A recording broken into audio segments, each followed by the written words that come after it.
All right, back on recording, and let's do our week 2 now. Look, we got to get it done now, quick, don't we?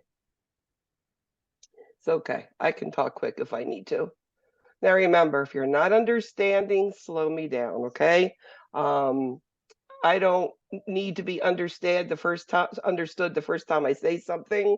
Sometimes it's a word you don't understand, sometimes it's language. Stop me. I don't mind. I don't get offended, okay? So, infants, toddlers, preschoolers, this is the little guys. So, let's first talk about that first baby that we get. These are the infants, right?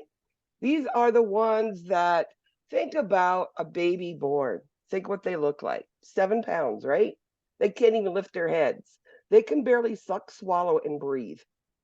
They don't grasp. They don't know anything right now. All they do is sort of look around and cry when they're hungry, right? And then move their arms and legs, and they look like they're smiling with gas, right? By 1 year old, they are now triple their birth weight, and they're at least attempting to walk. And I think that's quite amazing. It is the most dramatic, quickest development in any level of our being alive. That first year of life, central nervous system. That means how do we move? How do we think? Cognitive awareness. That's Piaget talking about shaking rattles, and I'm talking about pincer Yeah. grasp, fine development. Then we talk about gross motor, which is lifting the head and turning over and crawling and walking. So doubles the birth weight at 6 months, triples at 1 year. And for the first 6 months, they grow 1 inch. So they're at least 6 inches taller, right? Even tiny babies, and with the tiny parents, they're still going to grow that much. We know initially they're going to lose 5 to 10% of their body weight because they're floating in amniotic fluid, right? They lose that. And sometimes it's even by the time they go to the nursery, get a checkup, go back to the mother, they already look different because all of that puffiness is gone. And then they start gaining in anywhere from 5 to 7 ounces weight gain per week, which is quite a bit. So doubles at 6 months, triples by a year, and they're growing. And they grow and they stop and grow and stop. And it's that way our whole lives. The maturation of the systems, I sort of talked about a little this last week, talking about how we are born and that neonatal period, that first 28 days of life, you're going to see heart rates 140 to 160. And by 1 year old, that heart rate's going to be 120 or a little bit less. And as we get to be adults, they could be even 50 if you're an athlete, right? Even a little bit lower. So the numbers go down. The blood pressures go up, the heart rate and the respiration rate goes down. Now, one of the most important things to remember is babies are born with all of mommy stuff. And then after mommy stuff gets used up or, they need more, the baby has to produce it themselves. And one of those things is called your red blood cells, your hemoglobin, your hematocrit, right? Red blood cells last for a while, and then all of a sudden, about 5 months, mommy's is gone, and the baby starts making their own red blood cells. So it is not uncommon to have a baby born, hemoglobin of 14, and at 6 months, it's at 9. And as long as they're not symptomatic, there's nothing we're going to do with it because we expect it. It is normal. We call it that physiologic anemia because the baby doesn't produce cells yet. It takes a while for that child to learn that. And the iron comes from mom for the first 5 to 6 months. Now, we still breastfeed and we still give iron fortified formula just to make sure that they get enough iron, for their red blood cells because we need that for energy, et cetera, et cetera. Now, at birth in OB, they tell you the heads are larger than their chest at birth, right? If you can get the head through the pelvic canal, then the rest of the body is going to come out fine. Well, we know about 15 months, the chest and the head catch up to each other, and the head should not be that big anymore. And these are things we're going to look at assessments. Those assessments are important. Are they going too quick or they haven't happened and they already should have happened? Posterior fontanelle, closed 6 to 8 weeks. Those soft spots, as we call them. The post anterior, somewhere between 12 to 18 months. Now, what if they don't close? What if they stay open? What if they close too quickly? What are those consequences of that? And there's a lot of them. Is it hydrocephalus Or do we need to do something to put space because that brain is still growing, right? So very important that we know these sort of things. When they're born, they don't really see well, they don't really hear well, and they don't have any depth perception. We call this a binocularity sort of vision. Each eye sees something, but they don't see it together. So if we put our eyes together, we have great depth perception. But put one eye here, we don't know where to grab, do we? So they don't have that yet. Plus, they don't understand words yet. They understand those soft, lovely tones that you talk to them. You can say that, baby, oh, you've been a pain in the butt today, and I need to sleep, and I la la la. And you're saying all of these things that you want to say, but you're doing it in a nice way. Come on, please, baby. I really need to sleep. It's time for you to ever do that with a little baby if you've ever had children already. It's because you are tired and the baby doesn't know anything yet. Does at the smaller babies. All they know is that nice, soft voice that you're giving them. That's what they understand. So as I said, central nervous system starts, and what do we do? I mean, all of this stuff is cephalocaudal. Starts with the head. That means we lift our head up, and caudal. So we end up walking by the end of 12 months, or at least standing with the intention of walking. Okay. We know the central nervous system and all of the understanding and growth, fine motor and gross motor development, all is about up to 2 years. And we start to see that little awkward baby with waddling at the toddlerhood, and about 2 years, all of a sudden you see them with more coordination. This is the development of the central nervous system. And remember, it depends on the good nutrition they're getting. Without the fuel, the central nervous system is not going to develop the way it should.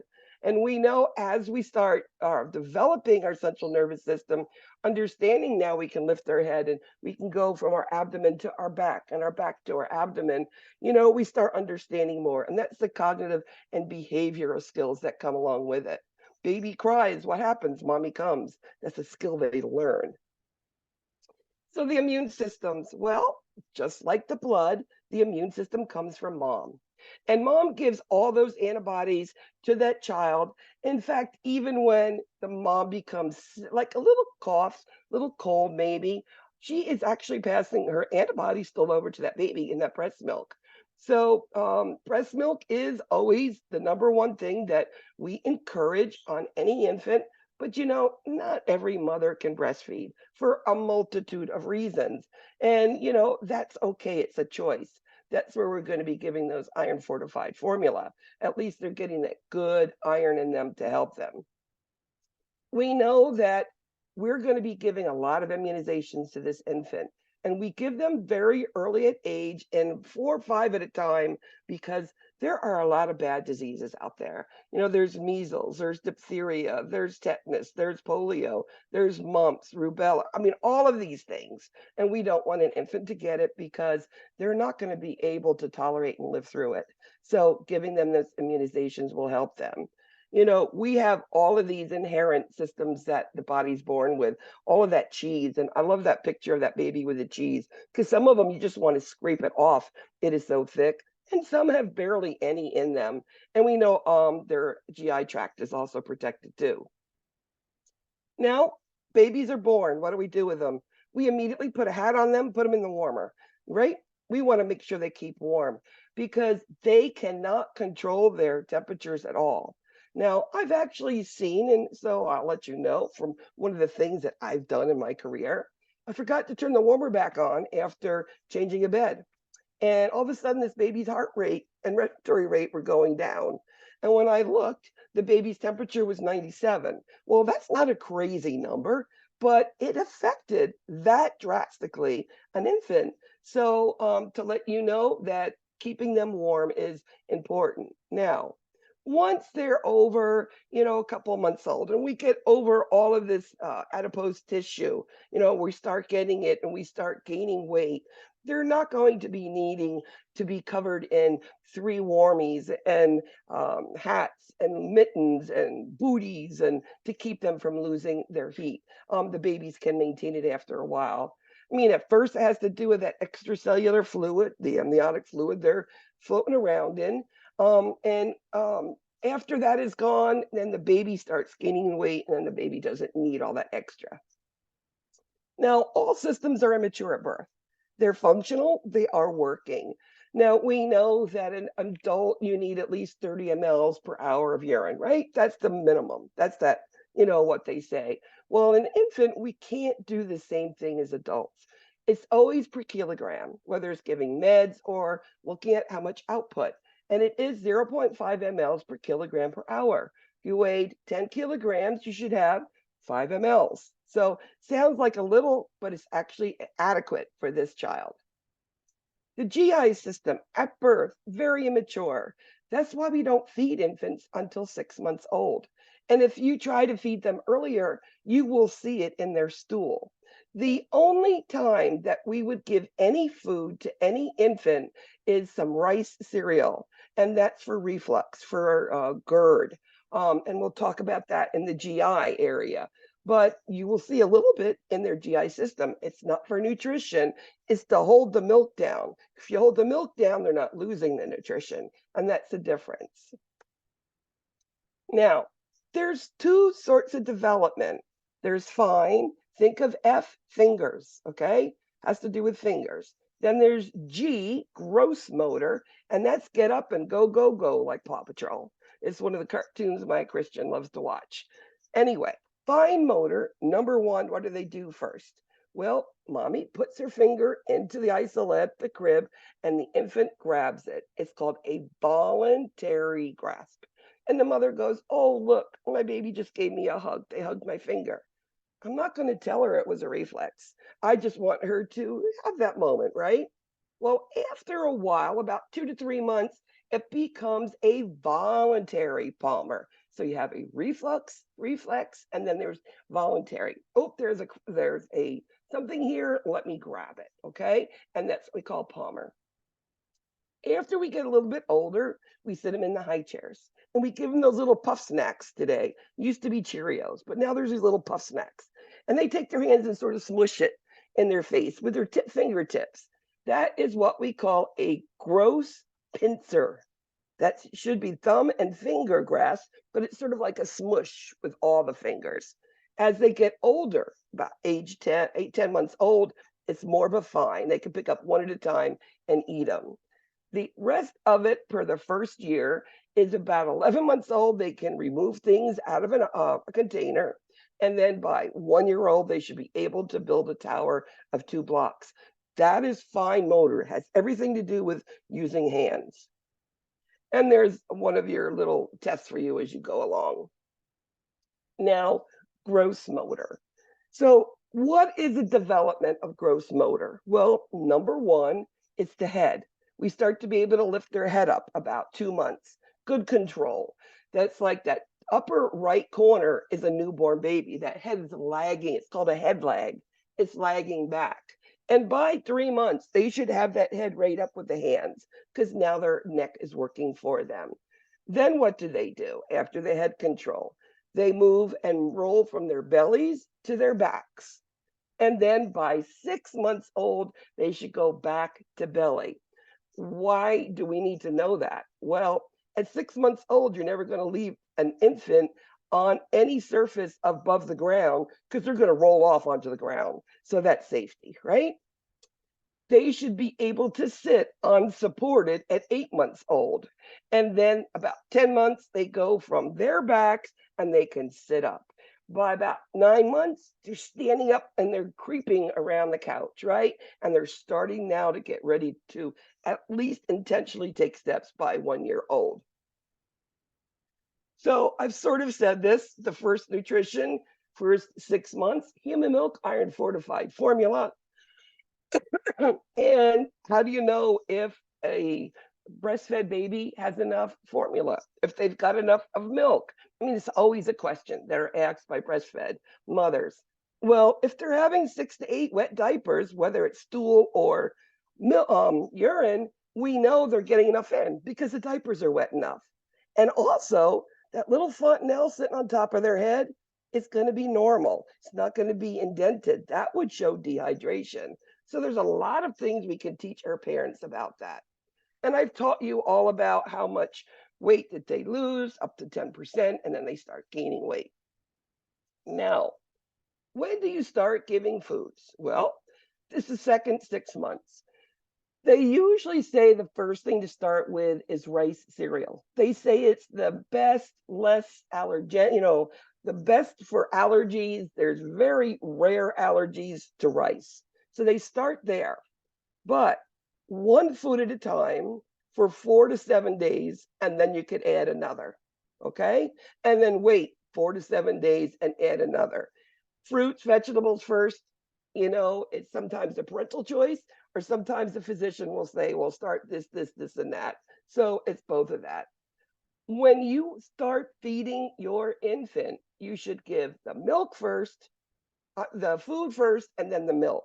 It's just like an older kid. You give them a big jug of apple juice, they drink it down, and they don't want to eat their dinner, do they, or their lunch? So you always give food first, and then you give the milk after. And at 1 year, you can start whole milk. You don't have to do skim milk. They need the fat for their central nervous system. So whole milk can be started at 1 year. Now, babies should be starting to get teeth at 6 months old. Now, do most babies get their teeth at 6 months? Well, I had 2 infants, and then I had my grandson that I raised. None of them got them at 6 months. But they say it should be like the age minus 6 should be how many teeth. It's basically 1 tooth per month up to the 12 months. Well, my kids never had any at a year. They got 6 at 15 months. So it was like an initial teething cycle there, wasn't it? So as long as we know everything else is normal, we are okay with that. Now, once the teeth come in, you take a brush and just brush the tooth with it. No toothpaste to start with. We keep it clean, okay? Because babies do have baby teeth that have to last till they're 6 years old. That's when they start falling out. And they could get a bottle mouth. And actually, my first son had a bottle mouth, they didn't have sippy cups back then. They just had a little nipple he used to take, and he used to go like this with it and went around with his apple juice. So, I know today, but I didn't then. So he had a bottle mouth. Now, they don't want you propping bottles. Nothing should be given, milk, fruit juice, or anything with going to bed. Pacifiers are a great thing. Just think about an infant. How do they explore the world? You give them something, what do they do right away? It goes in their mouth. Their feet goes in their mouth. A toy goes in their mouth. They explore the world there. Furthermore, it's the way that they handle stress. They all of a sudden find the finger in their mouth, start sucking on it, and they go, ooh, and now I'm calm, right? Everything else don't matter. It's something that they do that helps them. So pacifiers, they have found to be very helpful. You can actually do things like circumcisions with a pacifier with a little sugar water on it. There's been some neurophysicists at Harvard that did a research study about it. And they said this pacifier with a little sugar water worked as well as morphine. So why use morphine when you could use sugar water? My grandson was done with a pacifier and sugar water. He had to. It was tight. It was one of those had to do things. Now, sleep. Babies sleep a lot, don't they? They eat, they sleep, they up a little bit, cool a little bit, and then they sleep, and then they eat, right? It's just normal. And as they get older, those sleeping patterns become less naps, more time awake, et cetera, et cetera. The book says you shouldn't have walkers and swings and playpens and whatever, but they're cute. We put them in there and they swing around and we give them these things, but it's not really needed. Now, these are all those immunizations. So which ones do you really got to know about? Well, hepatitis B is given in the hospital before they're discharged, usually. That's number one. And if it's not, then it's within 2 weeks when you go for that first visit. Okay, that's an important one. And then you need to know those that are for those immunosuppressed live vaccines, right? So when we look at that, we know that chickenpox, varicella, is one of those. So if you have an immunosuppressed child, or if they're on steroids, they are rendered immunosuppressed, you can't give those immunizations. We give them 2, 4, 6 months, 12, 15, 18 months. It's like all of them will be given, somewhere within that. Now, there are some children that have something called colic, and it's the first, like, could be up to 4 or 5 months of life where they have all of this gas pain and nothing you do helps them. I mean, we will do teaching how to feed, how not to overfeed, how to burp, anti-gas medicines, how to sit them up, many things. And sometimes that doesn't even work. Sometimes you have to go through a complete evaluation for it. And usually these parents are exhausted. These children don't sleep much. These are the type of children that the parents put them in a car because they go to sleep in the car seat and they ride around the neighborhood, right? And I've seen it even in some of my friends. Now, there's something else called failure to thrive. This is a kid who's not eating enough, or maybe this is a kid who's burping and losing little vomits with the burping, right? They're not getting all their nutrition. How would you know they're not growing? They're not gaining weight. What do we do in children every visit? We do a height and we do a weight, correct? We're not seeing them growing. Why? What's the problem? That would be the first thing to look at. Then after that, again, of course, it could be metabolic, it could be all things. Another thing, because even today when we're talking about SIDS death, we're talking about infants should be put to sleep on their backs. They have seen a decrease in SIDS death by having them on their backs. They used to say sides and back. Now it's only on their back. Well, then you're going to have a flat head, right? Now, many of those children, they grow out of it and their heads become round. But there are times where you see that little helmet thing on that little child on the right, lower. That is like a little helmet, and that's used to shape their heads. Sometimes that has to be used. But a parent, what I would say, every infant should have a little tummy time, a couple times a day, right? And because their scalps are so soft, malleable, their bones are too, putting them on their tummy helps their heads to round out. Dermatitis. And I'm talking about diaper rash. And that one down there is a pretty bad one, and it looks like it hurts. Can you imagine, middle of the night, having stool and urine? It probably burns. That kid's not going to sleep well at night. So our goal is to try to stop that. Dermatitis could be due to products you use, creams, lotions. My children cannot wear Pampers. Pampers created that. It could be the type of diaper, okay? So our goal is, and it could be foods. If you just started feeding a child and they started with that rash, it could be food. So you would know that that would be one not to try again right away until they're out of diapers, right? Or at least to get themselves to the bathroom so they're not going to have that sort of dermatitis there. We treat that sometimes by open air, and there's all sorts of creams. If it's yeasty, we'll give a nice statin, or we'll put an emollient on there, A&D ointment, Vaseline. There's all different things that we use on them. Physicians use all types. And then, of course, just keeping it clean with cool water in between changes. Sometimes they get cradle cap, and I know my little girl didn't have any, and I did beautiful little bows and stuff when she was born. Now, if you have this crusty stuff on your head, you don't want to do that. So how do we treat cradle cap? Just take a fine tooth comb and just wash their hair normally, soap and water, and just take and brush it slowly. It's not going to come out in one time. There's also literature that says put mineral oil on it. Oil like even olive oil, put it on there at night and then give their bath in the morning. And that can also loosen it up. And then you could brush it out. So there's many different treatments for it and it will go away. I talked about SIDS death and the risk factors. We know number one, it's not sleeping on their bellies. They should not sleep prone.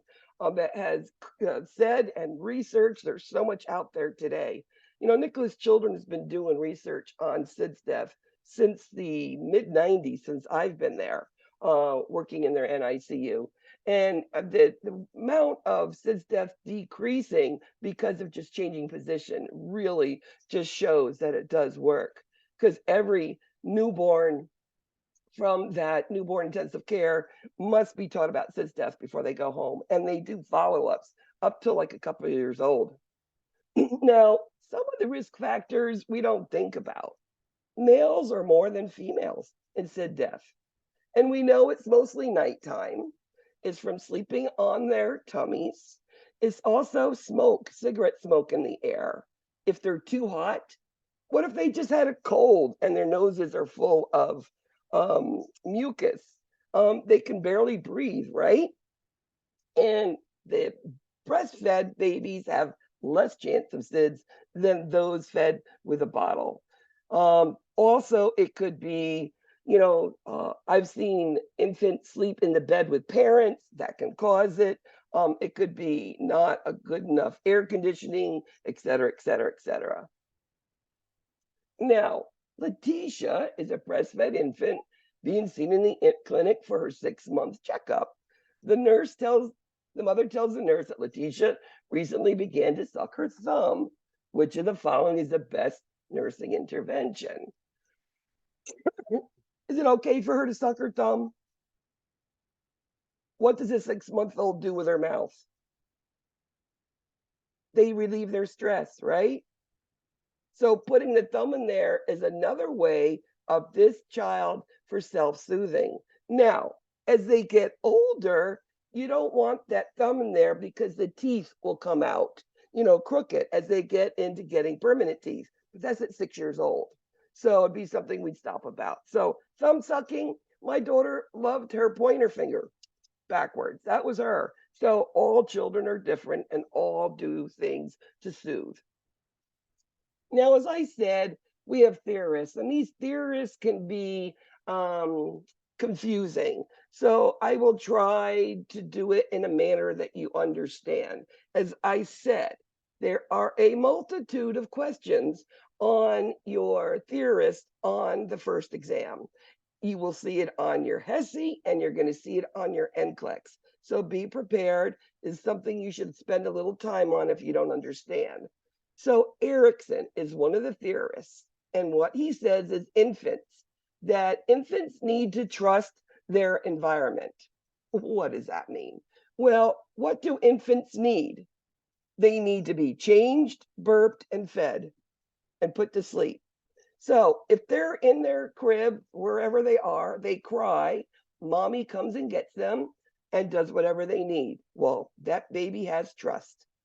Well, there are some sort of social situations where babies cannot be picked up as quick as they should be, and it could be a multitude of things. It could be multiple babies and not enough help, but it could be an environment where the mother has doing other things and not paying attention to her infant. So that would be an infant who has mistrust.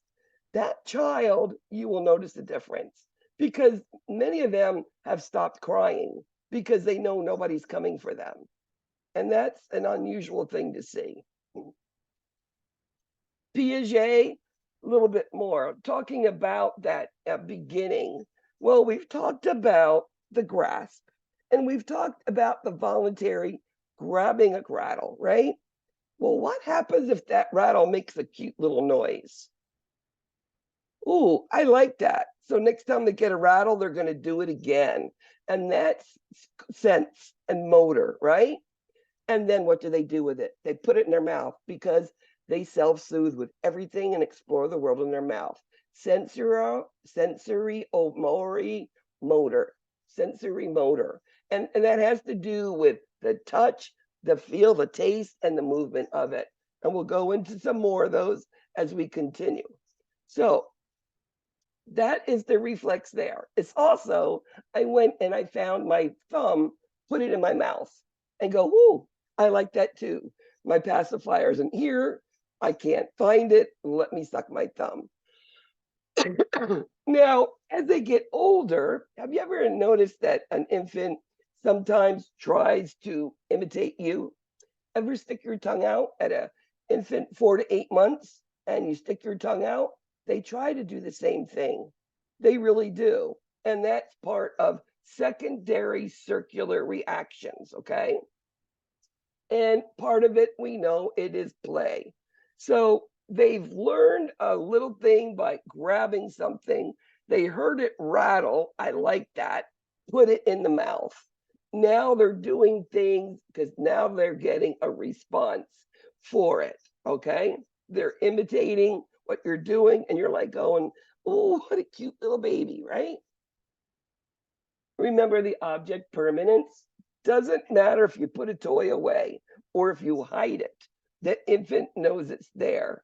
Whether they're I think a lot of times we use this with infants on their tummy time, where we put the toy out in front of them behind, let's say, something, and they go and they try to scoochie themselves to get there. And it really helps with motor development because they know it's there and they're looking for it and they're going to find it. So it really helps. The understanding, it makes their body, oh, I'm going to get there. I will get there.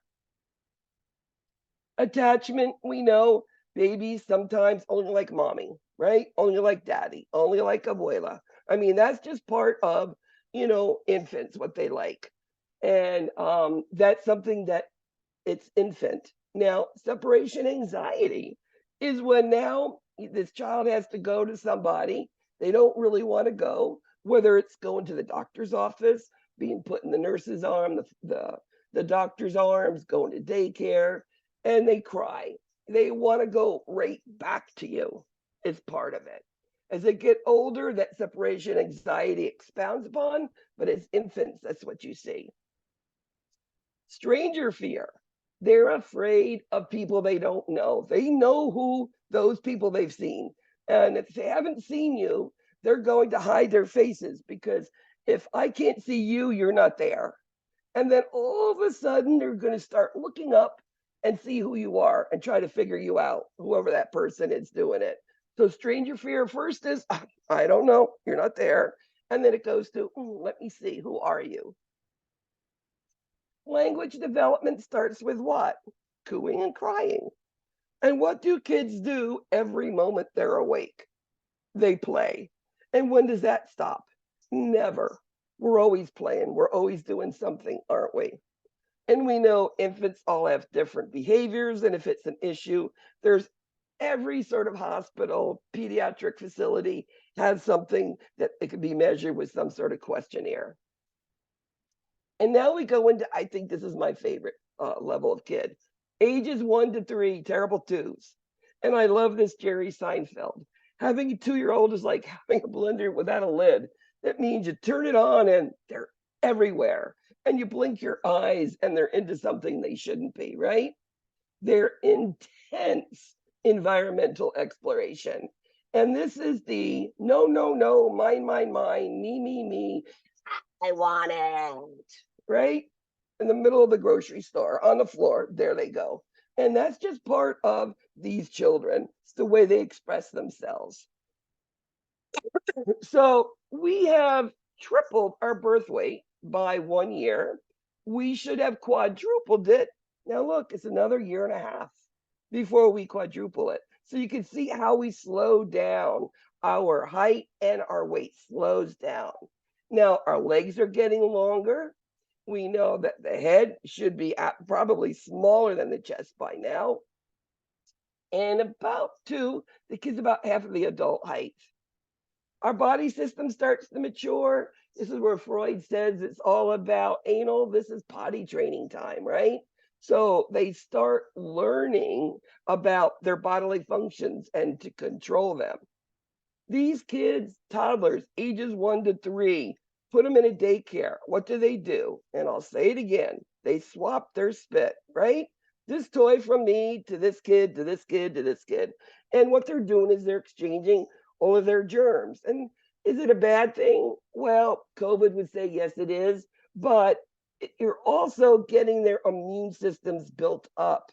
I had, before COVID came out, you'd hear, parents say that Every week, my kid's coming down with something different. And it's because of the nature of these children. They love to play and they want to explore the world in their mouth. So that's the upper respiratory, goes up into the ears and into the tonsils. We know that they're going to be getting more coordinated. Gross motor, get up, go, go, go. So by 1 year, we're walking. So about 15 months, both hands are being used. And by 18 months, they're going to throw a ball. Christian, my grandson, when he picked up, threw a ball, he almost hit me in the head and the whack on the wall. I'm like, don't you ever throw a ball at me again, because I could see this kid had strength in his throwing. Visual acuity, remember I said they're both eyes working? Well, that changes by the end of first year, but now we're getting into normal acuity. 20 to 40 is normal. Depth perception is fine. Now, they're also not completely understand with visual. So these children do not have a filter. They do not like have fear. They're going to get on top of a couch and try to jump from the back of a couch over across the room onto the chair, onto the hassock, or onto a pillow because it's there. And that's what toddlers do, don't they? They love to look under, over, around, and just going crazy with it. Now, they don't know what that means yet, but they're doing it. They're starting to understand what they taste, what they see and touch, and even textures in the mouth. So if you've ever tasted what some of those baby things taste like, you're like, and my baby loves it. How do they? Well, their taste is not developed yet. By the time they become toddlers, they're going to become more picky. Now, I was grateful. Christian liked fruits and vegetables and didn't like meat. Okay, I can work with that, right? Now, there are children who want chicken nuggets and macaroni and cheese and apple juice. And I've seen that and I've spoken to many parents regarding that. Now, they don't eat much. They don't need much. I mean, they say it's 1 tablespoon of food per year of life. That's all they really need. So we think they need more because as infants, look how quickly they were growing. They ate a lot and drank a lot more, right? That ages 1 to 3, they don't need as much. Again, as long as they're gaining weight, getting taller, developmentally, they're appropriately growing the way they should, they're doing great. So here we go, Erickson and Piaget. Again, Erickson, all about in the toddler being autonomy versus shame and doubt. Well, what does that mean? Well, what's being autonomous mean? That means I want to do it myself, right? Me. I do. That's the autonomy. Now, when that child's trying to jump from that couch over to the chair, what is grandma, mom, and dad screaming at them? Get down, don't do that. You can hurt yourself, right? And that's when they have that shame and doubt because they don't know if they can do it or not. Like they've done something wrong. They don't understand you're protecting them, okay? Sometimes we need to allow them to do things to understand that they could get hurt. Of course, we're not going to do anything to let them really get hurt, but you got to give them the ability to explore, to try it. Another thing with toddlers, they need a schedule, which is called ritualization. They know when they wake up, they're going to have breakfast, brush their teeth, get dressed. They're going to do this. This is their nap. They're going to have this. We're going to eat these foods. Those are normal. They know bedtime story, bath, whatever. They know what's happening and when it's coming. This makes them feel secure. Again, it's all about me. All about me. I. Now, Piaget is taking little things that they see and that they know and experiment with them and building upon that. As in that rattle, they grasp it first. Then they heard it shake now. Then they put it in their mouth. Now they learn to throw it on the floor. If, let's say, they're sitting in a high chair and mommy comes and picks it back up for them. and they know that she did that, they're going to do it again and again and again. That's part of the tertiary circular reactions. Knowing that they can try, experiment, look at things, or see someone else do it and try themselves. And then they start and they're learning and they build small. And now they learn more and more how to control. Basically there. Again, this is the sensory motor. Start, if they like something, they'll do it. They do something unintentional and, oh, I like it, like the rattle, or like throwing something on the floor, like whether it would be the bottle, the cup, the spoon, throwing it. They know mommy's coming and that's what they want. Now, it gets to be older, and I'm mentioning it, but it's more school age and adolescence. It gets to be more understanding of, and they call it conservation. I don't know why conservation. It doesn't ring, I can't even think of an analogy to tell you, but we'll go into it more. But just simply, it talks about school age children. You have two cups, one's tall and skinny, one's short and fat. I take the the short and fat and put it in the tall and skinny and it gets taller. The younger kid will take the one that's bigger, has more in it, the tall and skinny, but the older kid knows it's still the same. That's thinking. That is concrete operational, okay? That's the next step up. Gender identity. They're going to start looking and seeing and feeling, and they're going, especially in toddlerhood, we're doing potty training, right? They're watching mommy and daddy do their thing. Why does mommy sit and daddy don't, right? This is part of the exploring. Absolutely normal.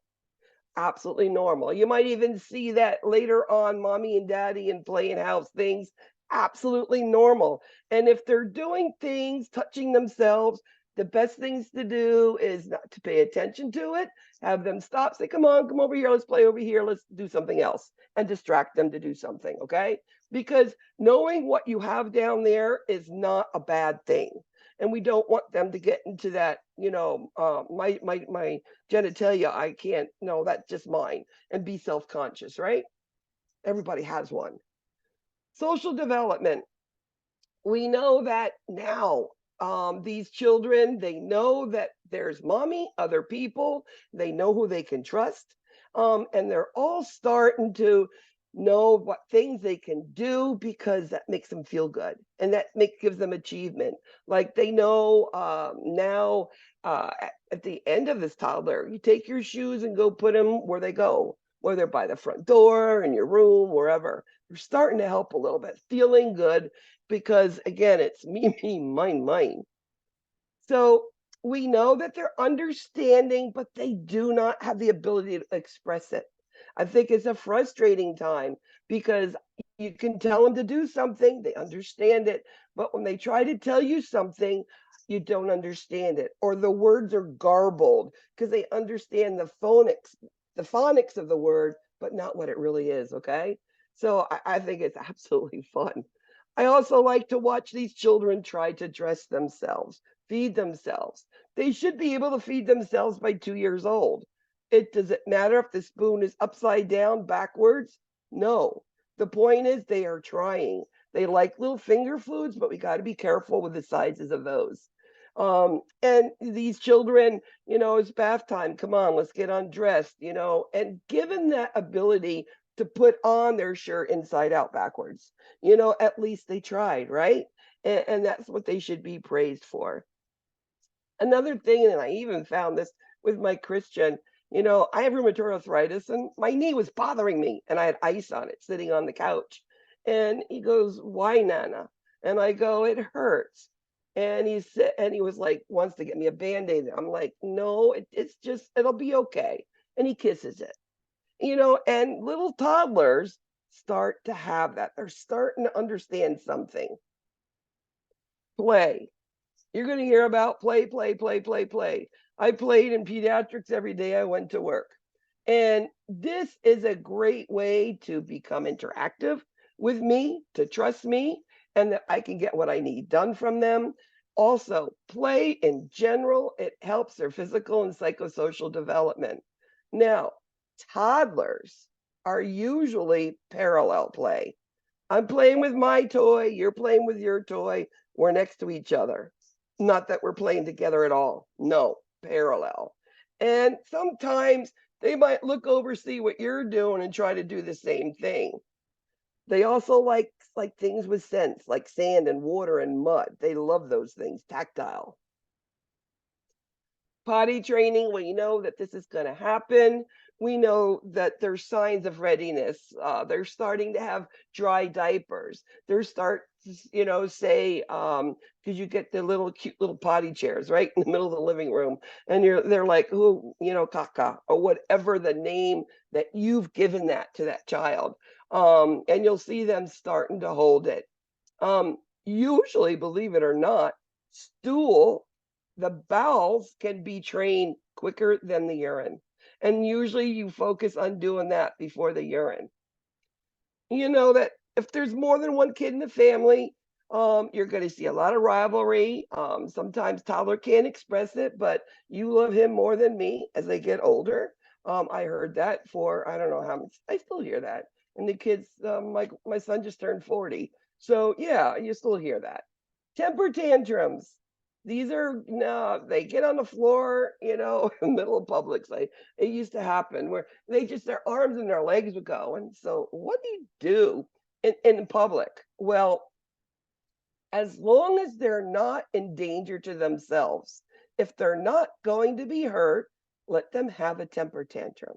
Many times, the temper tantrum is them trying to get your attention.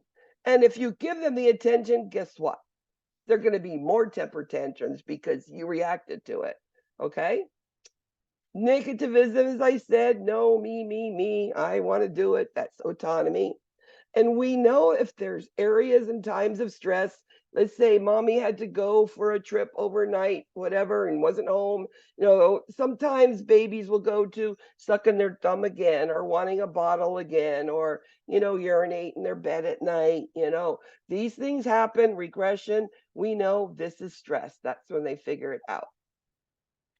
So we have all sorts of things, fine motors and refinement of occurs at 2 to 3 years. The improved dexterity is 18 months, 12 to 15, and then throwing the balls about 18 months. Those aren't questions you're going to see though, but I want you to know those are things that we do look at. So social. By 1 year, they're in one-word sentences. By 2 years, it's multi-words, and they are going to be taking care of themselves. And as I said, it's parallel play. Car seats, rear facing until they're 2 years old. There's also things that says or 30 pounds. Well, Christian was 24 pounds at 2 years old. So guess what? He was still, they put him in front facing because it's the muscle control. And we checked that out and looked at that. There's a thing you can look here if you want. One of the things about car seats, they do expire. Don't go to a garage sale to see an old one and pick it up. Get one from a friend that you know it's new. It should be newer because they change them and the way that they're done. Believe it or not, that old thing that you just saw, I remember my brother being in that little metal car seat. I'm showing my age.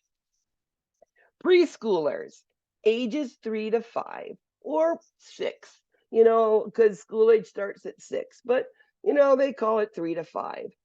This is that time of life. Now they're starting to get ready for the environment, for going out into the world. You're getting them ready for school. They have to get up, get ready, go to school, pay attention, listen to someone else, and start to learn. Some things that we need to do for our children starting school is that positive attitude towards learning, reading to them daily, because it helps with them understand words and vocabulary and letters, et cetera, and it helps with that attention span. Again, still slow and they're growing. I mean, in the years 3 to 5, maybe 5 pounds a year, 2.5 to 3 inches a year, they're growing. But again, they're really short. And again, they're getting more and more not so wobbly and clumsy. They're going to get more adept in their movements. Gross motors, they're walking, running, climbing, and jumping, which is new because your toddlers don't do that. Fine motors, now we can go into the lines and coloring. We could take button our blouse now, okay? And now we're going to be starting to write letters, etc. Erickson in your preschooler. Now they're starting not just the me, mine. They're starting to realize that there's somebody else. Now, we call it super ego. Well, what it is you don't do something wrong because you know something is telling you, no, I can't do that because it's not that right, right? We could call it super ego or conscious. We could call it knowing right from wrong. But Kohlberg talks about that more. Now, one of the things about preschooler is they like to help. They like to do things, but they can feel bad if they do something and it wasn't the right thing, but they tried. So they feel guilty about that, okay?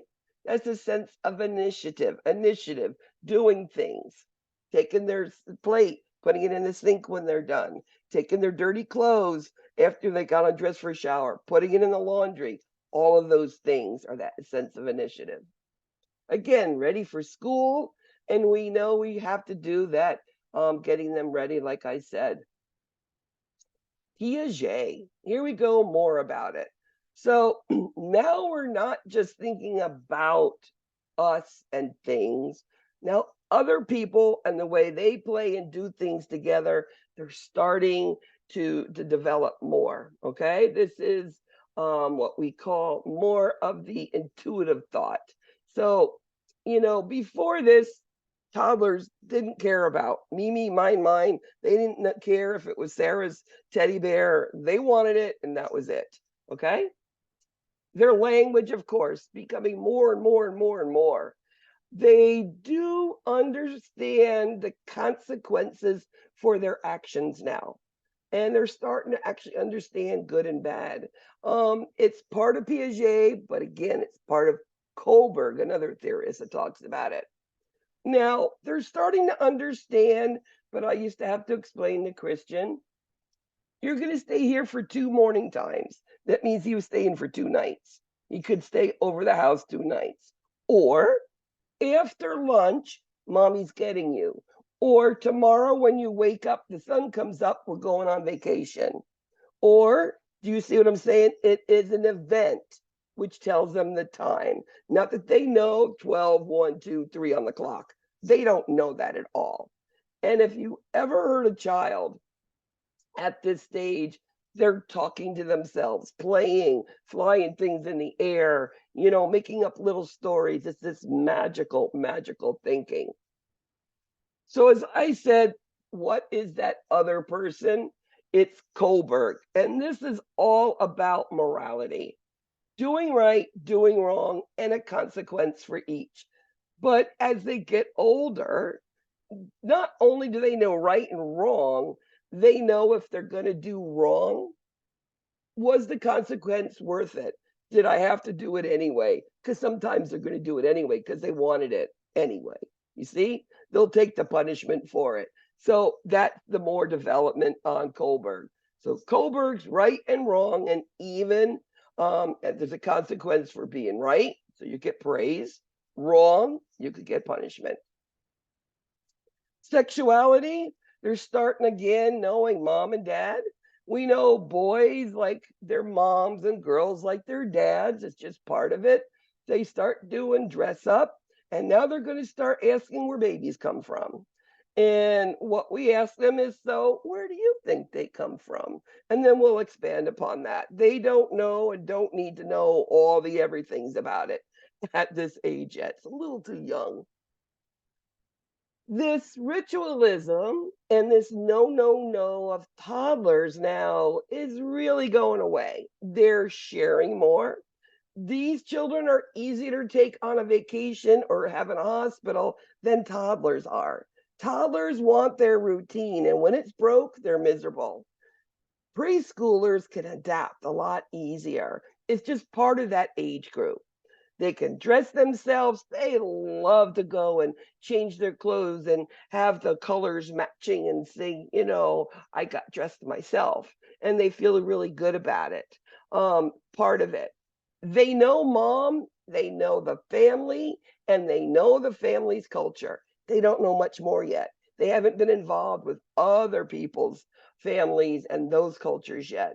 And they're going to be starting now to, and it's bedtime is the big time. They're going to challenge their code of conduct. They're going to try to do what they want when they want and not go to bed. And of course, then, of course, it becomes the punishment. But again, they're going to be challenging. We talked a little bit last week, types of play, associative play, kids all playing together. There's no rules. They're just having fun. Imitative play means somebody else is doing it, so I am too. Children at this age have imaginary playmates that they talk with. Not uncommon. Little girl having tea with her imaginary, right? Sometimes it's a little teddy bear sitting there. Dramatic play is play that we can play that can show events that's happened in your life. A lot of times it's in the hospital. Show me what happened to you during a CAT scan, let's say, or blood draw. And mutual play, of course, is together. They're afraid of the dark, and this is real. They have to turn all the lights on as they go into any room, right? They do not like to be alone. They always want to know where the adult is, and big dogs scare them. I don't know who teaches them about ghosts, but they think there's ghosts. I always tell Christian, and he's 6, and I say, well, if you find a ghost, tell him to come over. I'd like to meet him, find out what his name is, see if he, needs something to eat. And now I've tried to make it fun with him, that nobody bad's going to be here. They're afraid that something's going to happen to their private parts, and they're afraid of us, objects or people associated with pain. So why did I do my dissertation on school-age children attitude and behavior towards injections? It's pain, right? Why are they afraid of me? Because I have to give an injection. And remember, the end of preschooler is the school age. And at 6-year-old, we get some good responses. At this time, preschooler, the difference here is, about their sex, and they're going to be touching themselves. You might find them masturbating. What you do if they're in their pants playing with themselves, I'll say, could you just go to your room and play with your boy? I don't need to be watching that. And make it into a nothing, right? Very common. Now, what name do you use?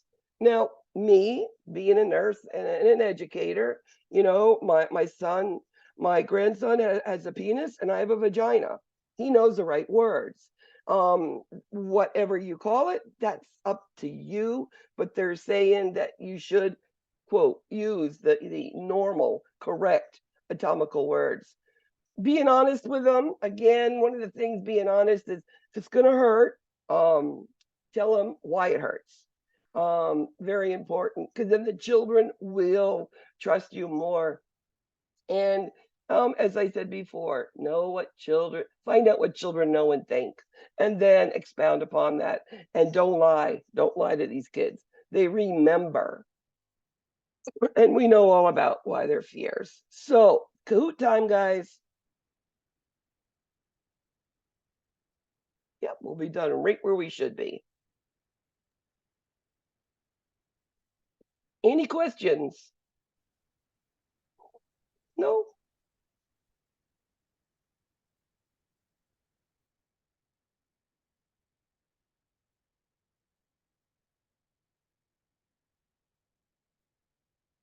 Well, at least I didn't crash again, right? That was horrible, guys. Thank you for staying.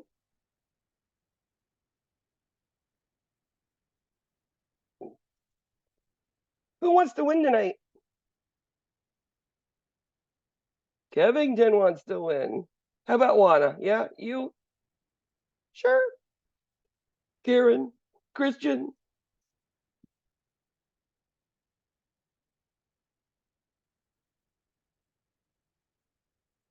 And I always have a couple students who just like to win at Kahoots.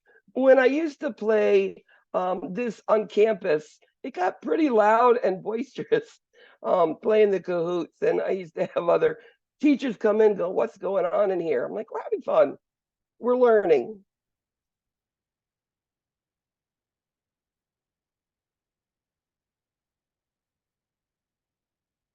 All right, and let's get her going, and we should be right where we need to be.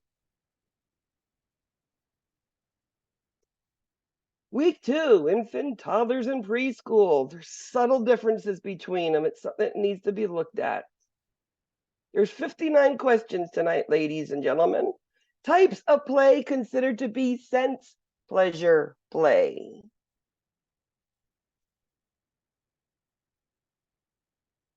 Sensorimotor, what does it feel like? Motor, the movement. Oral is in the mouth. These are types of play. And this is playing in the sand, finger painting, and smushing those mashed potatoes and smush it all over themselves and everywhere, right? I can't tell you how many times my kids used to do that to me. That's why they had bath time after dinner. The nurse noticed white patches in the mouth of an infant that cannot be removed with tongue blades. What do you do? What is that white stuff on their tongue?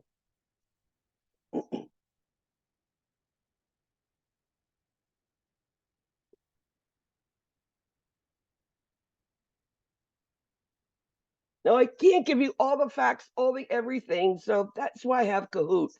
I can give it through here. That white patch is what we call ungle. It's a yeast fungal type of infection. I know that you know what ungle means. And what do? We put nystatin. Now, you can't squirt it in the mouth. We take it and put it on a little cotton Q-tip and just paint the tongue with it. And that's all that needs to be done, okay? We need medicine for that. And then we got to make sure our nipples need to be cleaned well if they're breastfeeding, or the bottles cleaned really well. What type of play is considered cooperative play? Remember, we have parallel, that's for toddlers. We have that sensory. We have solitary, dramatic, associative, and we have cooperative. These are plays you need to know and understand. And cooperative play is the last type of play. Two or more children playing together and there is a goal, whether it is playing checkers or it's going to the beach that let's go build a sandcastle. Okay? There is something, a goal when they're done. Important thing, it's they play together with a goal. Board game describes it very well. According to Kohlberg pre-conventional level of moral development, a preschooler who has moral reasoning, what?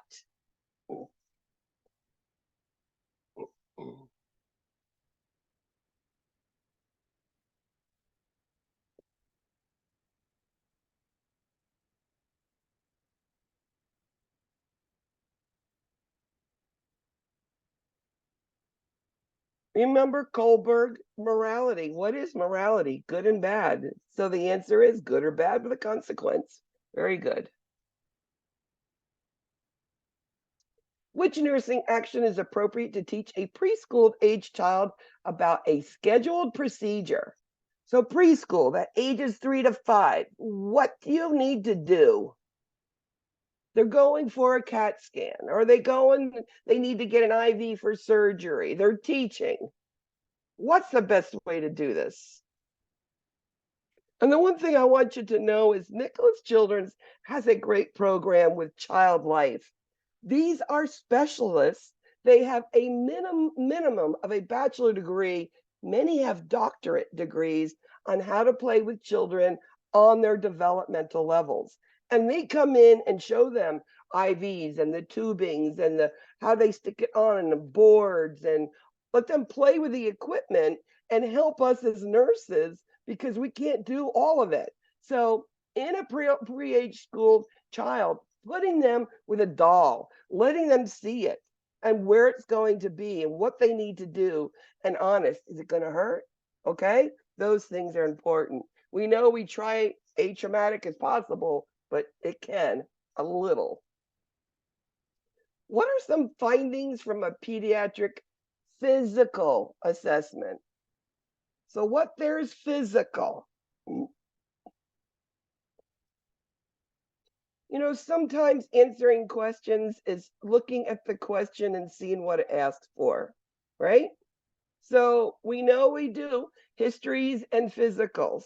Part of the physical is the growth and the body systems listening to it and there any vital signs. Very good.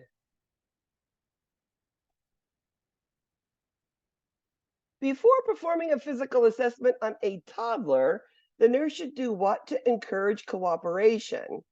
Remember, they're in stranger fear, right? Not many toddlers will come right to you. And there's always a sequence of events that needs to occur. Number one, you need to not do anything at first. You need to get down on their level and do something to make them not fear you. I might play a game. So, where did you get those freckles from? The older kids. Or where's your nose? Where's your ears? And now, maybe I have a sticker for them, okay? This takes 30 seconds, a minute.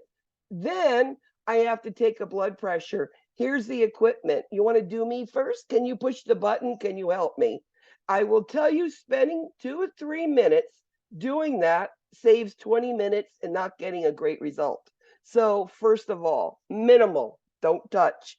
First go in and don't be down, hovering over them, get down on their level and then start talking to them and play. What would you suspect if you note that an infant's chin is quivering, the fists are clenched, and they're inconsolable? Have you seen a little baby do that?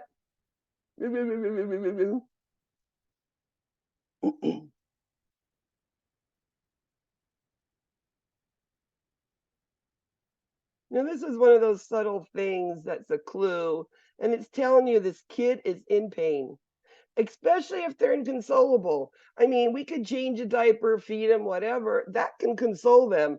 But if they're in pain, they don't want any part of anything. So that would be what they show you. And remember, toddlers is still flax scale, not till they become preschoolers. Turns faces. Erickson describes infants as trust versus mistrust. What does trust mean? An infant. What do they know?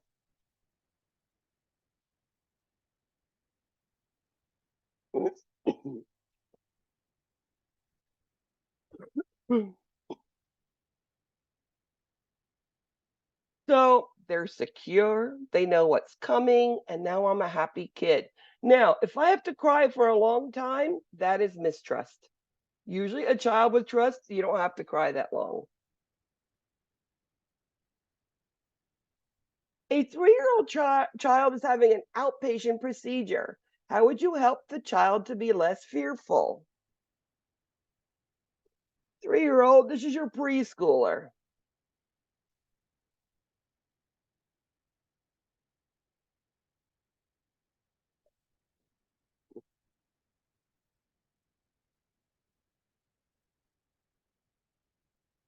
Preschoolers like visuals. So having that doll, let them know what's going on. And this is after you've got on their level, you've broken the ice open, you've talked with them, you've got rapport. And now you're going to tell them what's going on because now you are not fearful too. A multi. You need to do an assessment on an infant, and you walk into the room and the infant's asleep in the mother's arms. What are you going to do? You have to do an assessment. They're a new admission.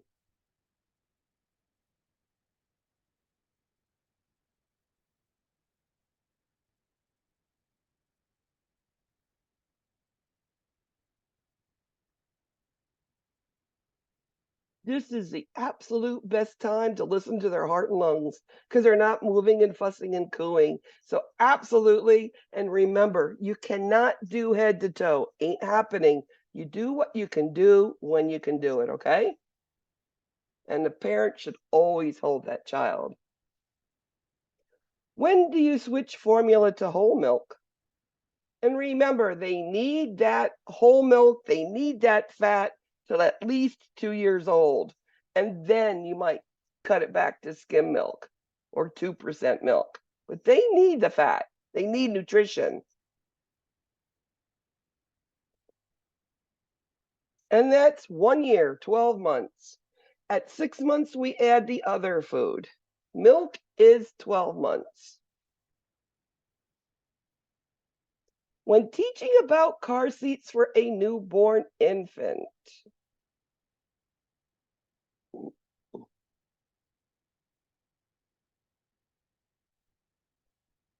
so this is for an infant.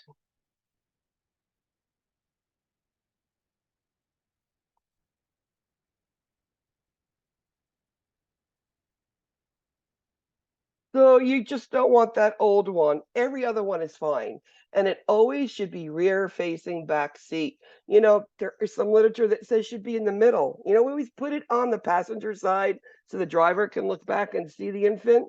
They're saying now the middle because then they can't get to if they're hit from either side.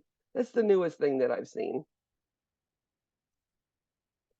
But we don't teach it yet. When and how do you introduce solid foods to infants?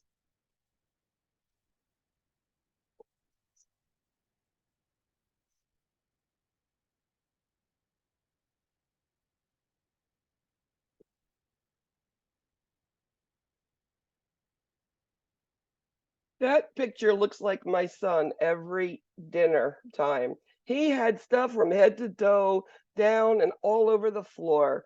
6 months, we start foods, one food at a time, 4 to 7 days in between. You never add any two foods ever together, one at a time until you know that they're not allergic to it. Before assessing a 4-year-old child, what techniques would you use to approach this child?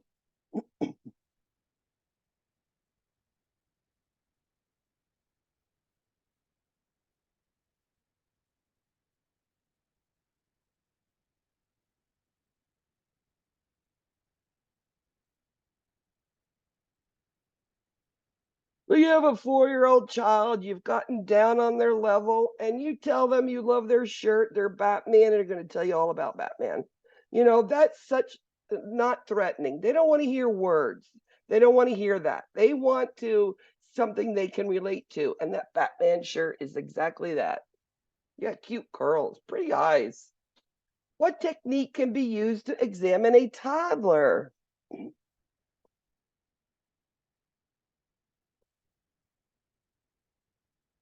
And remember, I'll say it again, always start being down below them. You're not towering over them. That's where you start the rapport.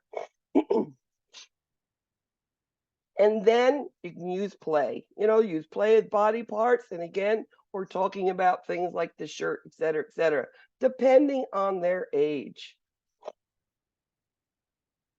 When assessing a healthy child's lymph nodes, what would you expect?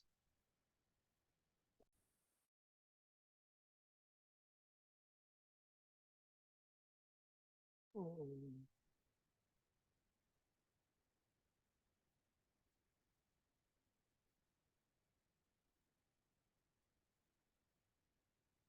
The only time the only time when lymph nodes are visible is when they're sick. So they should be not there, not palpable, nothing. They should not be there. They're sick, you're going to see swollen lymph nodes. Which Erickson stage of developmental levels would be used for toddlers? Well, what do you know about those young kids? What are they like?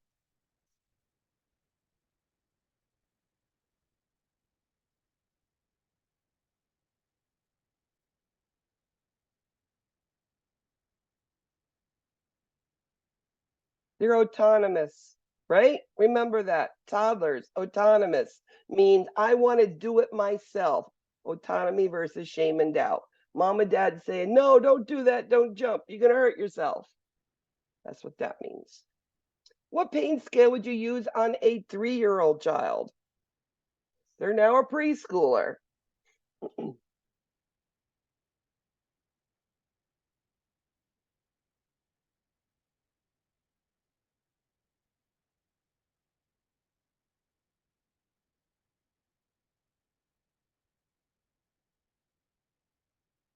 So when they turn 3, it turns faces. Before 3, it is flack and nonverbal. It could be an 18-year-old with cerebral palsy, nonverbal. That's flack.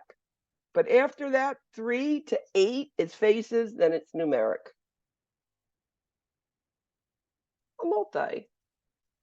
Erickson's autonomy versus shame and doubt is used to describe toddlers. What does this mean? What is that shame and doubt? Remember, autonomy versus shame and doubt. Autonomy, me, I do, mine. What is that shame and doubt?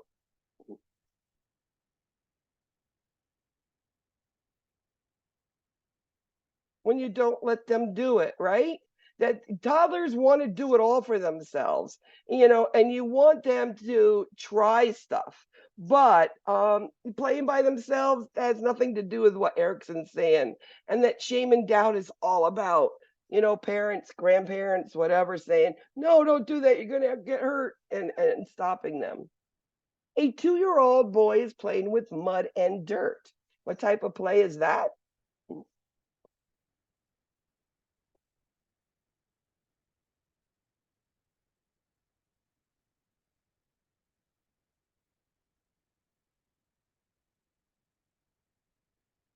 And that sense pleasure, it's all about that touch there. They love touch in between the toes, mud. Feels good, actually. A parent of an 18-month-old boy says that he says no to everything and has rapid mood swings. Is that normal? 18-month-old toddler says no to everything and rapid mood swings. Hmm.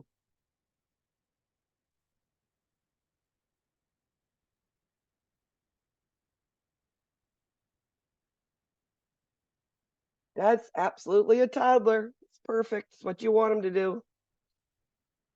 What is descriptive of the preschooler's understanding of time? Do they know what time it is? Do they know what time that clock says? Do they know what that means?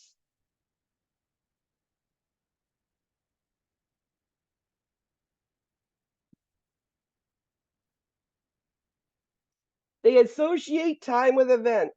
After you wake up in the morning, we're going on vacation. After you wake up from your nap, we're going to Auntie's house. Whatever.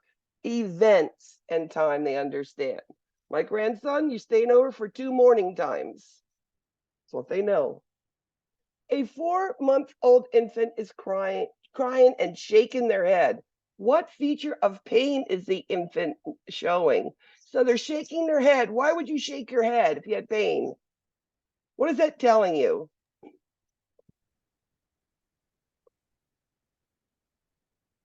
Again, this is taking pain to the next level, thinking about it. It's not just you have pain, it is where is it? And they're telling you probably it's their ear, right? It's like when they take their hand and shove it down their throat, they're telling you their throat hurts. It is location. A 1-month-old infant's back of their head is flat. What would you tell the mother? I mean, we go back to sleep. They're sleeping on their back.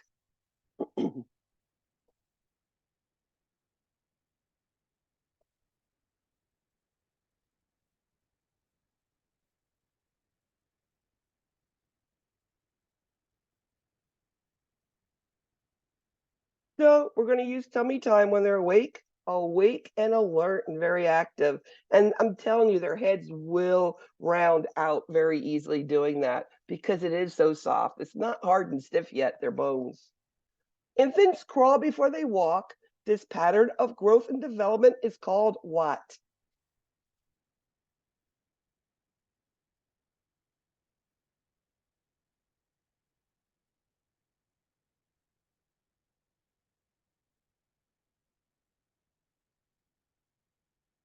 They crawl before they turn over, before they creep, before they walk. And it's called sequential trends because things happen in a sequence. How do you communicate with parents that do not speak a language that you know? Now, I was the gringo from New York who had absolutely no culture where I grew up, moved to Miami, and now I am a registered nurse and need to take care of my Spanish families. What did I do, right? I knew cero, uno, dos, tres. I took French in high school. Who knew, right? Well, you're not going to go to any family member. And the reason is they can take what that parent is saying and put their own little twist on it. You must go through the interpreter provided by the hospital or hospital staff. Those little blue phones are actually the best ones there, especially everybody's so busy today. And that's why we don't go to family.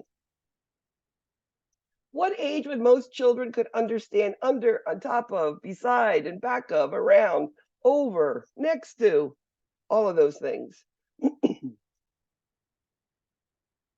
Go take your shoes there under the table and go put them where they need to go. Your toys in back of the lamp.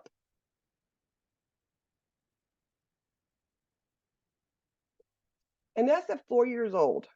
At 4 year olds, according to the book.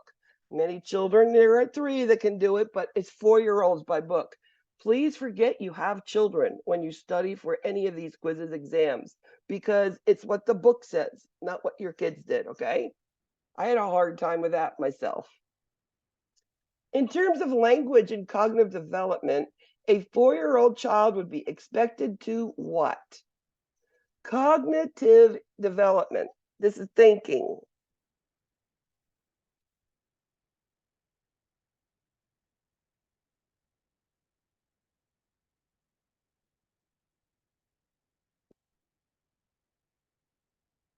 You're talking preschoolers, and at this age, they should simple commands. They understand what you're saying. Very good. What pain scale would you use to assess the pain of a toddler?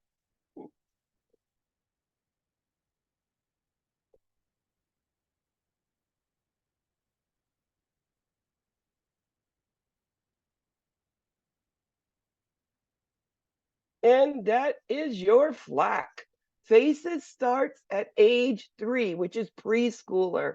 Toddlers 1 to 3, okay? So whenever that question is 1 to 3 toddler, flack. Preschooler, FACES. A multi. What safety instructions would you teach the parents of a 6-month-old child? What do you know about growth and development of a 6-year-old child? And what do they need to be concerned about then?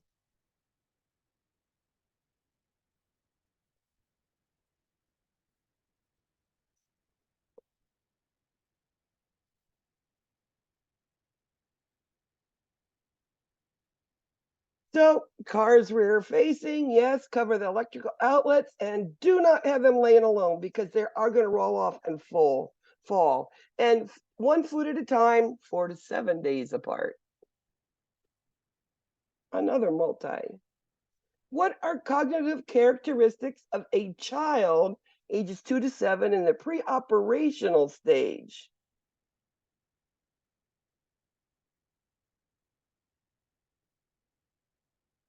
This is something that I really didn't describe. This describes these children. After it's done, I'll go into a little bit more.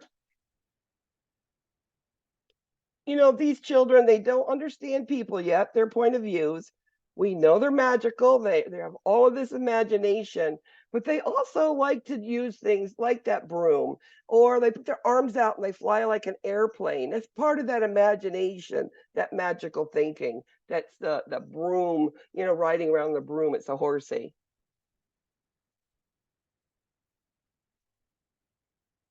A nurse receives a phone call about her 6-week-old baby. He's crying a lot every day. What can she do?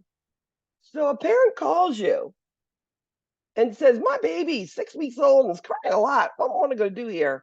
What do you suggest I do? What do you know about a 6-week-old baby? They don't have an immune system. They're extremely brittle. That child must go see a physician. It may be food intolerance, but you can't do that over the phone. That child must be examined. So, yes, they must come in. Again, it was the age that changed that question. What should an infant be able to do at 9 months old?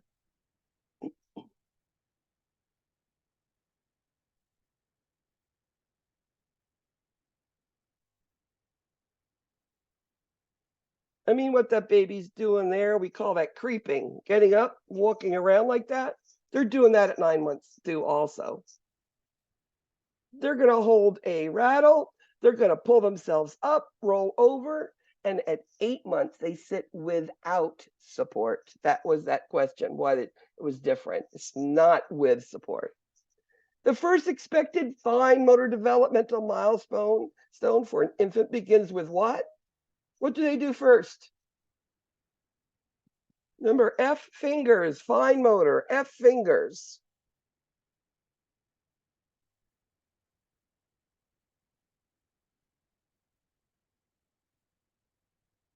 And we know that's the reflex, right? Mommy puts the finger there and the baby grabs it and, oh, my baby's hugging me. That's number one. That's the first thing. A toddler parent asked the nurse for suggestions on dealing with temper tantrums. What should you say?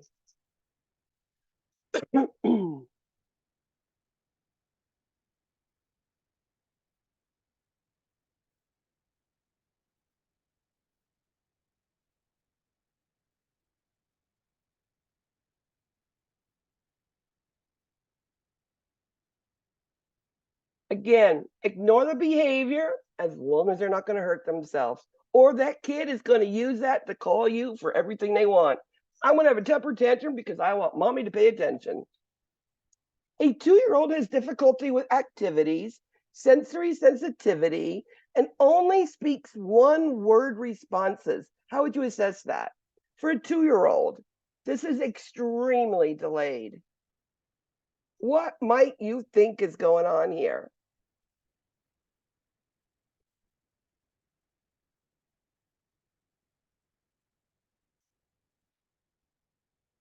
And the key thing there was that sensory sensitivity and one word at 2 years old. And they do this checklist to check it off. You do not diagnose autism till usually ages 2 or 3. That's when you're going to see those behaviors that will say, yes, they are autistic. And at that time, or hopefully maybe it was earlier intervention, speech, physical, occupational therapy to help these children catch up because they can catch up a lot. Parents are concerned her 8-month-old child's not developing like their older child. What is normal for 8 months?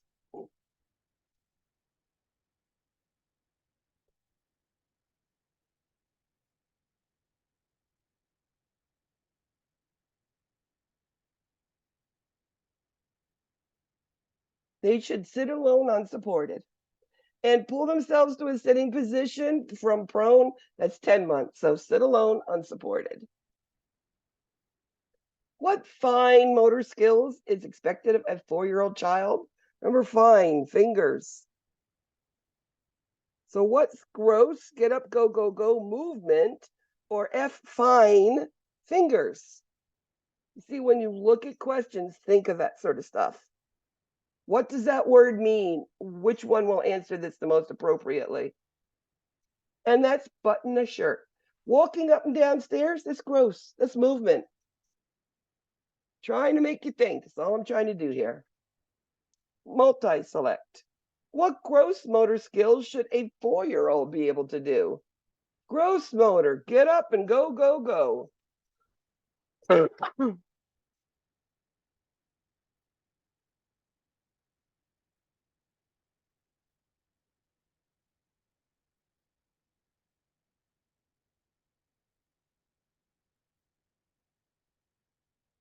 You walk upstairs, both feet, hop on one foot.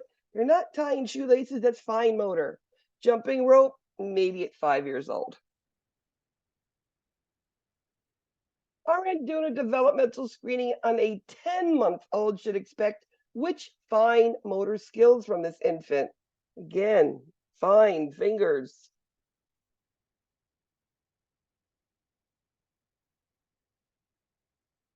We know when we look at the fine motor chart, it's in your book, the last thing is 12 months, building a tower of 2 blocks.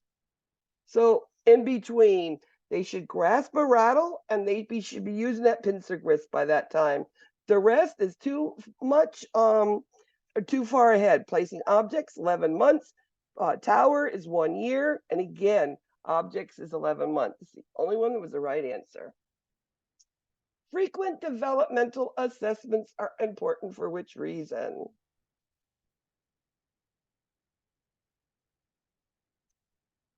And there's actually 2 answers for this question. I think it'll look familiar to you.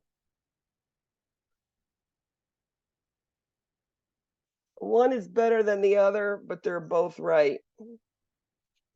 So their stable periods can identify it, but we know that during development, there are critical periods of development. Most of you with a 9 on your quiz, that was the question. You will be getting that point back, just to let you know.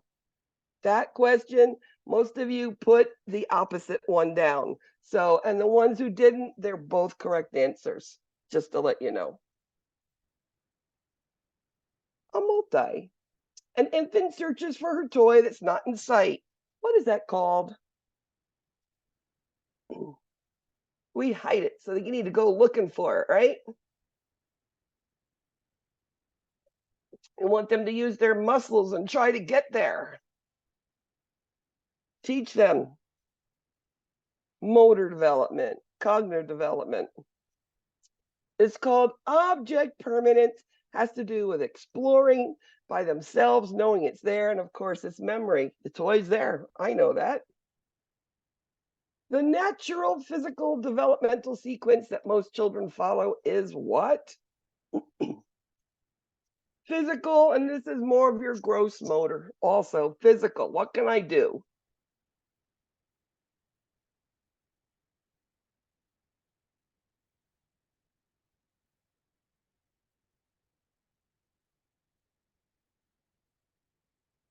Lift the head, roll over, quick crawl, cruise, and then walk. That's the absolute way it goes. A multi. Which would alert the nurse to hold the digoxin on an infant she's caring for? Well, what do we know about digoxin? We know that there's a certain heart rate. We need to check lab values. Is it any different for an infant or a child? No, we do the same things.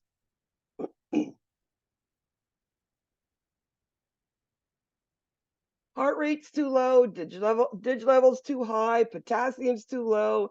Pulses have nothing to do with digoxin. It's all the other 3.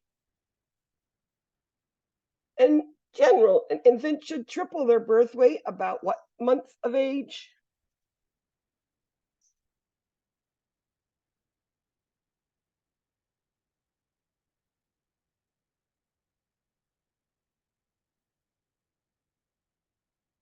And that's at 12 months. Double at 6 months, triple at 12 months. You quadruple at 2.5. When an infant's toes are spread when the sole of the feet are stroked, like that, what is that called? This reflex on the toes.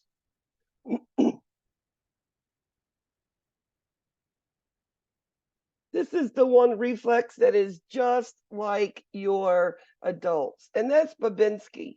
Rooting, when you take their cheek and go like this, they want to eat, whether breast or bottle. Startle, loud noise, or you hit the crib, their hands come up. And grasping, we've already learned about voluntary and grasping something. How can you prevent otitis media in infants?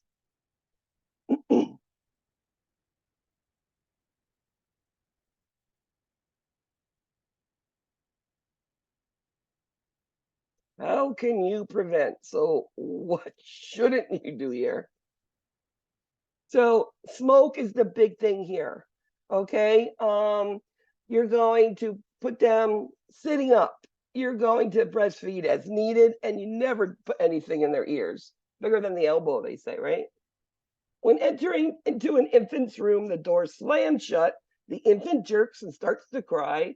What is that reflex called? There's 2 words for it.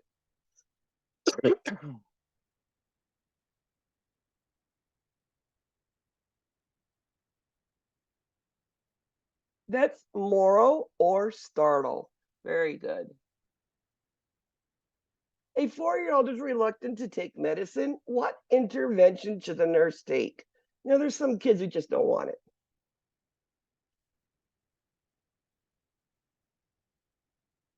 And sometimes that's the biggest struggle. The kid gets sick and the kid doesn't want the medicine. So they have to come in and get shots every day for 3 days.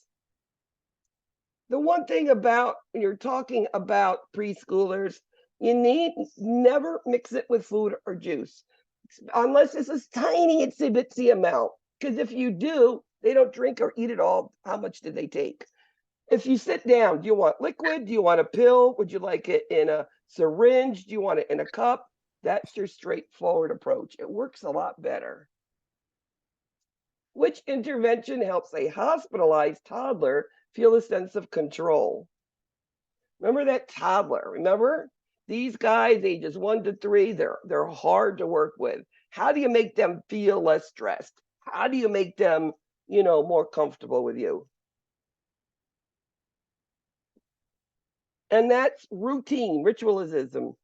So keep them on the same routine, same food, same bedtime, etc. A 3-month-old infant does not sleep through the night. What finding is most significant? Why is that kid not sleeping through the night? They should by now at least do 6, 8 hours, right?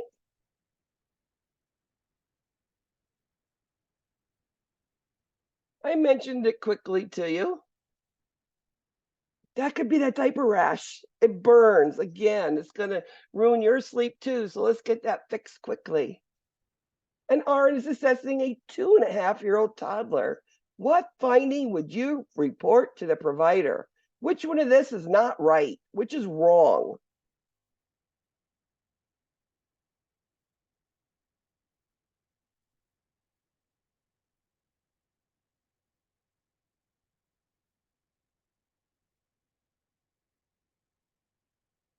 The head is bigger than the chest. It could be hydrocephalus. It's something that needs to be looked at. Really good. A multi. What are risk factors for SIDS?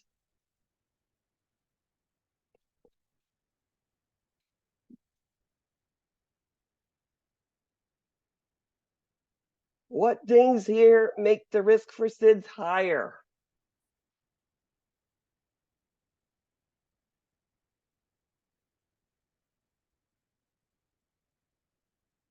It's males, it's recent colds, smoke in the house is big, and breastfeeding decrease the risk of SIDS. What does the rooting reflex enable the infant to do? What did I tell you about rooting?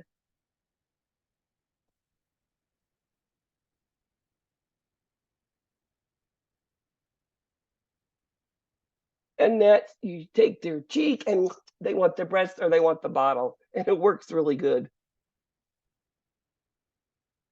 A multi. A child's been admitted with profuse diarrhea for 2 days. What would you expect? Now, you're going to see in the Hesse, one Hesse had 4 acid-based questions regarding children. So you'll see me throwing some of this into your Kahoots to get you thinking, because it is easy once I describe it to you.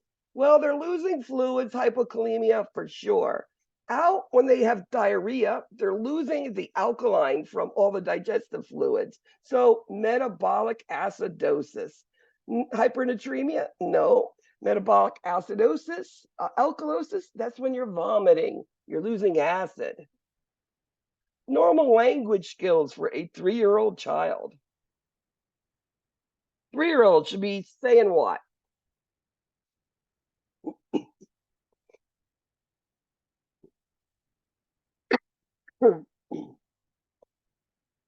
About 4-word sentences, 1 to 2 words. That's right around 1-year-old, at least 1 word by 1. And infants unable to take a breast or bottle for feedings. What is important to remember? So a kid's born, they're not able to drink, with their mouth. Well, what do you know about infants and their mouths? What do the mouths do? I mean, yeah, we're going to give them nutrition, whatever, but give them a pacifier. They need that pacifier. Self-soothing. It also is part of their developmental, how to self-soothe, how to decrease their own stress. And last question, what does an infant start to do at 3 months?